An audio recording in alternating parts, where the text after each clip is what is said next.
买房作为每个人人生路上必定经历的一环，往往都是非常的心酸的。那么今天我就来给大家讲一讲我在买房路上遇到那些有趣的事儿。我是一个普通人，我想要一套自己喜欢的房子。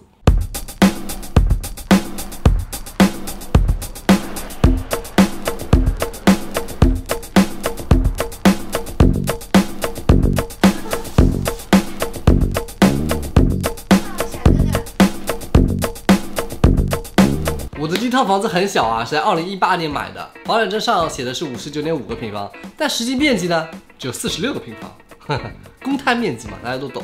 拥有自己的房子是一件非常开心的事情，你在自己的房子里不会有任何的约束。为了早一点住进去，我甚至在一件家具都没有到的时候，在卧室里搭了个帐篷住。但是46平的小房子实在是太小了，对于我们家2个人、3只猫、1只仓鼠来说，实在太小了，走几步路就到头了。我现在就准备把这个小房子卖掉，卖掉的钱再去付首付买一套更大的房子。但这不巧了吗？我要卖房子，今年8月份立马就出了新规，不满5年的二手房交易要付5.3%的增值税。什么意思呢？就是说我以前满2年就可以卖的房子是不需要增值税的。这个政策呢是为了打击炒房的出的啊，打击炒房大家都开心啊。但是我不炒房啊，我只想把自己的小房子卖掉，换一套更大的，我换一套改善型住房而已啊。那不卖吗？那不行啊，不卖也不行。所以呢，我只能自己花钱出这个5.3%的增值税。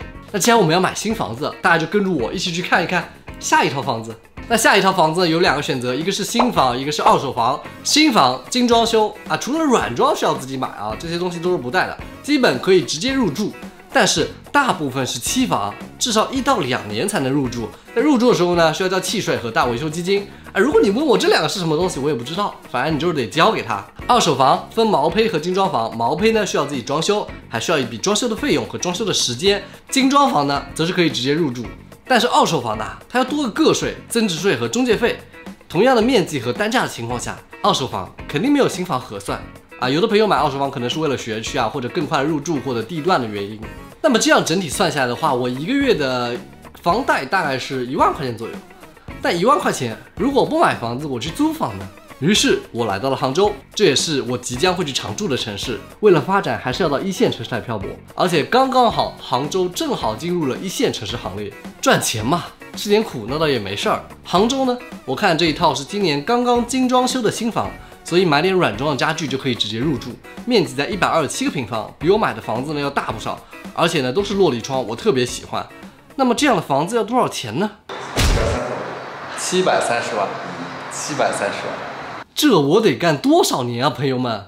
这样的房子，我说普通人真的很难拥有这样的房子。你中个彩票，你都不一定能把房贷还得清。那这样的房子租金呢是1万块钱1个月，跟我们1万块钱1个月的房贷呢基本是一样的。这里有个问题啊，为什么我们不租便宜点的房子？我们2个人为什么不租便宜点的，要租个这么贵的？那是因为我们的工作是一个萌宠自媒体，我们要在家里拍摄猫咪跟仓鼠的日常，跟我们人之间生活的那些日常互动，所以这个也算是我们的一个工作环境。就像现在这个一点呢，我觉得也可以算在我的拍摄成本里面，也是为了各位看官老爷啊。OK， 回到房子上来，租房1个月1万，跟我买房付房贷1个月1万都一样的。为什么我不住宽敞一点、舒适一点的租房1个月1万块钱，一定要去买房呢？难道我是为了炒房吗？肯定不是的啊！我这个钱炒个毛房啊！我买房子基本上有2个原因，第一个是原来的小区我那个46平小房子，环境、位置各方面都不够好啊，其实很难出手啊。那我们小区的同样规格的房子，有的是卖了1年都没卖出去啊。那当然我的房子装修很好啊，那肯定很好卖，对不对？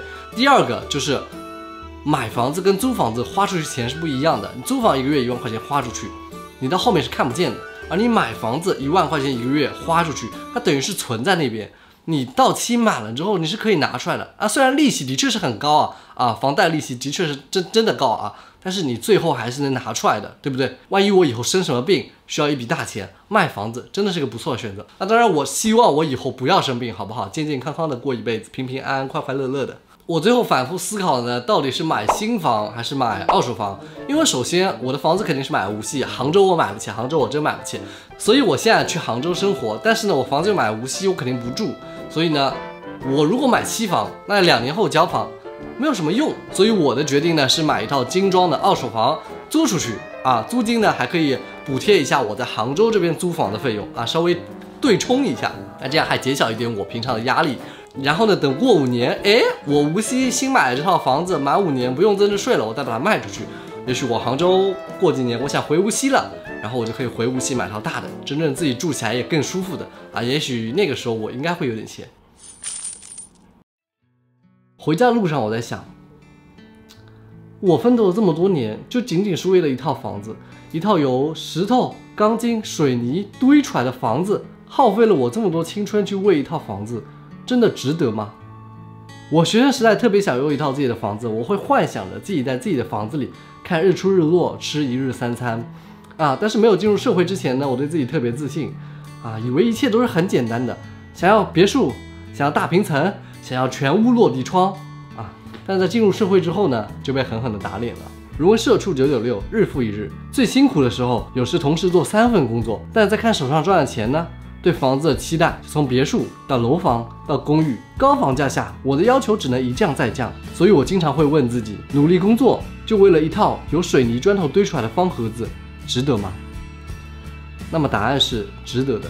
房子本身并不值得，值得的是我为了一个目标去努力了10年，我为了一个目标去学习成长的过程很值得。对，现在的房价丧心病狂，尤其北上深杭1线城市，分分钟500万、1000万的房价，中个彩票都还不清房贷，往往掏空了3个家庭的积蓄才能攒出一套改善型房子的首付。当很多人发现梦想遥不可及的时候，就会放弃。很多人甚至年纪轻轻20几岁就无病呻吟，落入网易云的死循环，抱怨这个社会的不公。为什么人家可以出生在终点，我却出生在起点？像我上期喜闻乐见的朋友，虽然双目在逐渐失明，但仍然努力在现有的条件下让自己活得开心，甚至还想去学习盲文。盲人按摩后自力更生，改善生活。我们又有什么理由去放弃，去抱怨不公？我们又有什么理由去感叹前路的困难重重？我们又有什么理由去烦恼自身条件的不足？一句话，干就完了。我很庆幸，我愿意为了自己的目标努力的一路走下去。房子对我来说现在已经没有那么重要了。我现在有了家庭，有了自己新的愿望。我希望在下一个10年，我也可以拥有一个不一样的自己。那么感谢一直以来为着梦想努力的我。那么你呢？这里是音乐余文，如果你还喜欢这一期喜闻乐见的话，点赞投币3连1波。第一次讲这么励志，我怕自己讲的不好，还希望大家可以包涵。那我们下期见。